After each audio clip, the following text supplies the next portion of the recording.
The investigation will determine how this mistake happened, but typically, how do these types of mistakes happen?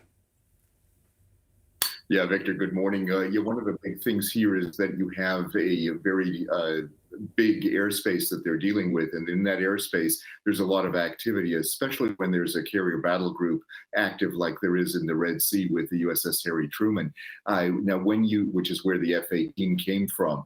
So when you are in a zone like this, where there is combat happening at one end of the Red Sea, and then there are other flight patterns that the folks on the USS Gettysburg, the sailors on the USS Gettysburg have to deal with, it can be pretty easy to mistake targets from one to the other. In other words, is one a friendly target, or is one an adversarial or a potential adversarial target?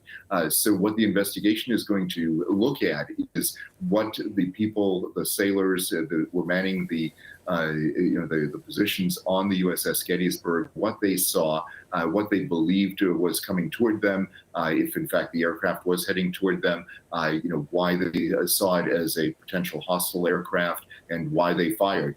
So this is going to be a critical piece, and in these situations, what they saw, what they believe to be the case, is going to be a key part of that. What the radar picture looked like for them is also going to be a factor, and of course, they'll need to answer why they didn't deflict the aircraft properly. And what we also learned is that this fighter jet was mistakenly hit, and then the two Navy pilots ejected from their jet. I mean, is this how the ejection system, if you can call it that, is that how it's supposed to work? Or typically, would you see something like this coming, and then before you're hit, you're supposed to get yourself out of the fighter jet?